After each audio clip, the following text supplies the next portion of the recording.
Today, a known respected sexologist, I have some tough questions for her. I have a very tough question now for her. I'm sure you're wondering, what is Mrs. Vera talking about today that she has brought these things here? Don't be angered. Don't be perturbed. We're just learning. I'm going to be talking about oral sex. Yeah, oral sex. For those logging out, log back in. Because if you don't hear it from me, you'll hear it somewhere else. All we know is that you shall hear it. So while you're hearing it, be sure that you're hearing wholesome content. Now, let's talk about oral sex. What is oral sex? Oral sex is any form of sexual activity carried out with the orifice. English, right? Any sexual activity carried out with the orifice, any sexual activity carried out with the mouth, that is oral sex. So oral sex is not limited to stimulating the genitals using the mouth, because some people limit the definition of oral sex to stimulating the genitals using the mouth. Kissing is a form of oral sex. Pecking is a form of oral sex. Kissing the forehead is a form of oral sex. So while we're at it, the one the world has defined that says oral sex entails stimulating the genitals, the human genitals, using the mouth. So here I have a replica of the human genitals. So this is the vulva, and this is the penis. So let's do something fun today. If you can name 3 parts of the vulva, if you can name 3 parts of this vulva in the comment section, you'll get a gift from me. Let's go.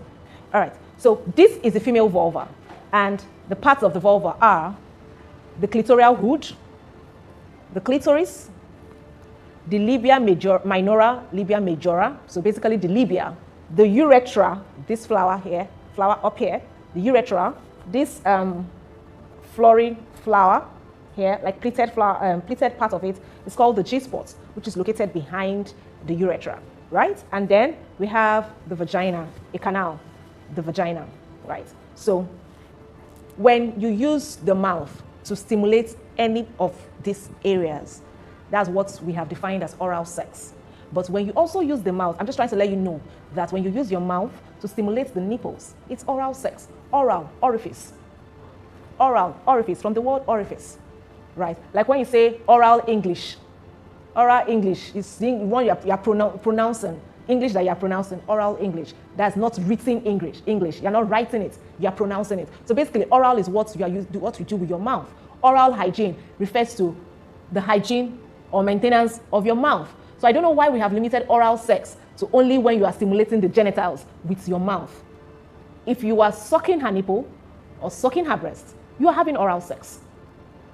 You are having oral sex. So this, we've labeled the vagina. Now this is the penis, or a replica of what the penis looks like. So this is the tip of the penis. This is the shaft. This is the scrotum or sac or balls as it's normally called. So this is the penis, this is the vulva. Now, when you use your mouth as a woman to stimulate this, you are having oral sex based on the limited definition of oral sex. When you use your mouth as a man to stimulate any of these areas, you are having oral sex based on the limited definition. But I just want to let you know that when you use your mouth on his chest, when you use your mouth on his nipples, when you use your mouth on his forehead, when you use your mouth on any part of his body, that is oral sex. So don't let people deceive you by saying that only your mouth is for the religious people that come up saying the mouth is only for praising God and shouting hallelujah. Why will I now put it in a woman's private part? Why will I now put it in a woman's vulva? You know, that it's a dirty thing to do. Sorry, sir, when you kiss her breast, you are also having oral sex. And for you to call it dirty is from the fact that we all think that, or the fact that the world has made us believe that sex is a dirty act. Sex is not a dirty act. Sex is good. Sex is clean. Sex is holy. Sex is godly. Sex was created by God. And the Bible says that everything he created was and is good. So long as you're having sex within the confines of marriage with your covenanted partner, sex is beautiful. So back to oral sex. To stimulate this vulva, to stimulate this woman, is not to pinch, is not to pull, is not to scratch. You will be injuring her. It's not to bite. Okay, because we're talking about oral. It's not to bite, right? The same way my people in Nigeria will know what I'm referring to when I say pure water. The way you drink from a sachet of pure water is the way she expects you to suck on her vulva.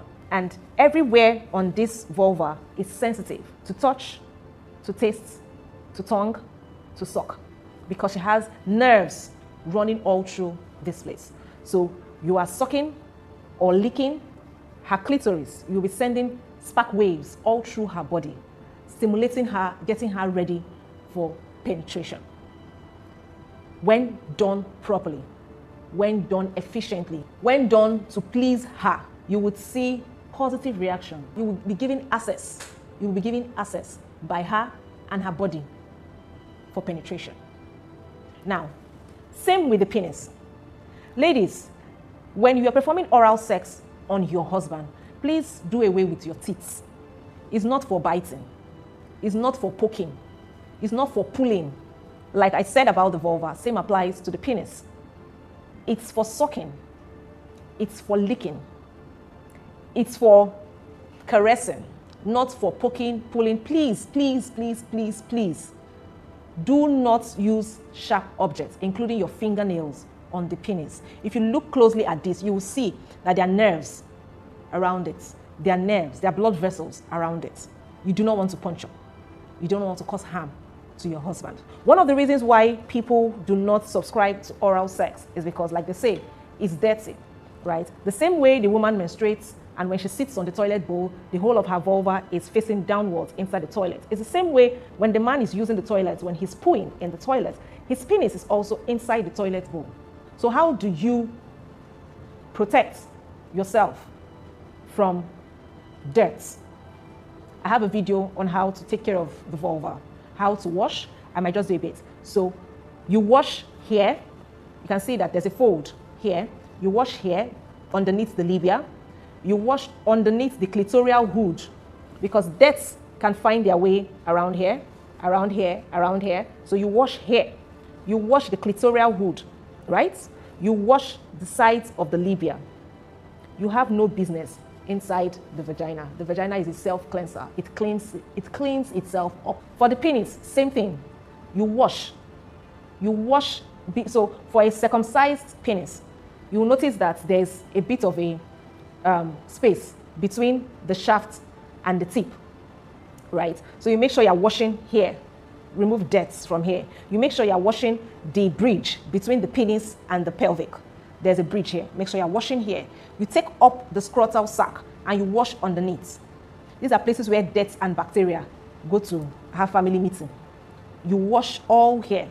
Wash all these places. Make sure it's clean. I did not say you should masturbate too, because somebody came to my DM the last time I talked about care of the penis and said, are you saying that we should be masturbating while bathing? I didn't say that. I said wash your penis. Wash and masturbate are two different things. They are two different things, right? So please, oral sex is good. Oral sex is beautiful. Oral sex is enjoyable when done right. The only issue with oral sex is when one party wants it and the other party does not. Then there's an issue. Then it calls for conversations and compromise. But when the two parties are interested in having oral sex, please enjoy yourselves.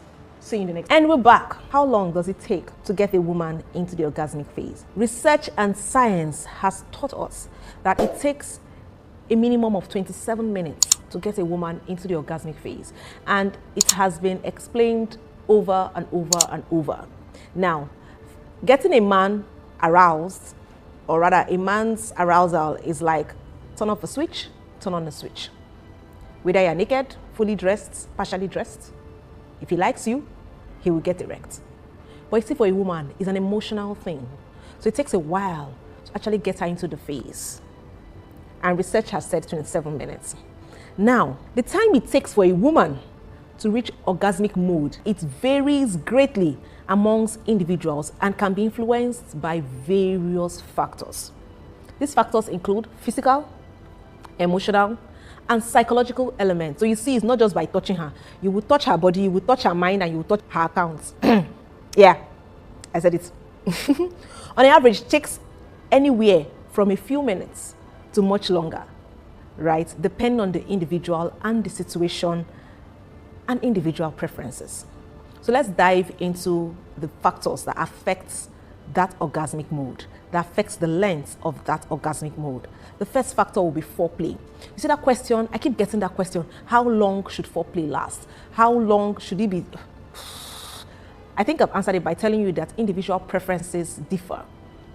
So for one woman, it can be 2 minutes. Another woman, it can be 2 seconds. Another woman, it can be 20 minutes. Another woman, it can be 27 minutes. But on the average, it says 27 minutes. It doesn't mean that there are not women below 27 and there are not women higher than 27. I mean, we all know what average means, right? Okay.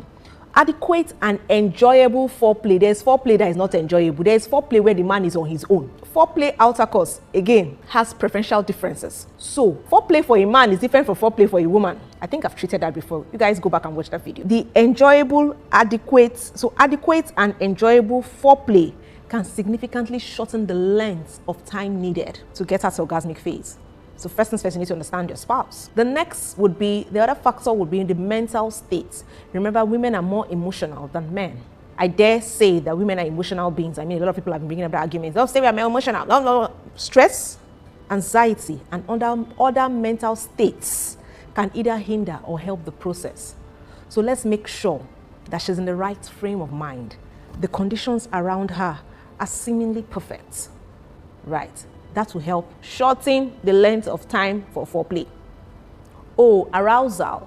See, different women have different arousal levels and arousal needs. Know your spouse and do your spouse. The next factor will be communication. Understanding and responding to your partner's needs and desires can play a crucial role. I know I have a video about sex languages. I have a video of love languages. Understanding these things, temperaments, can help you, can go a whole long way, understanding it and communicating it. Oh, then physical health. Yes, general physical health and fitness can affect arousal response time. So how healthy is your spouse? How healthy are you?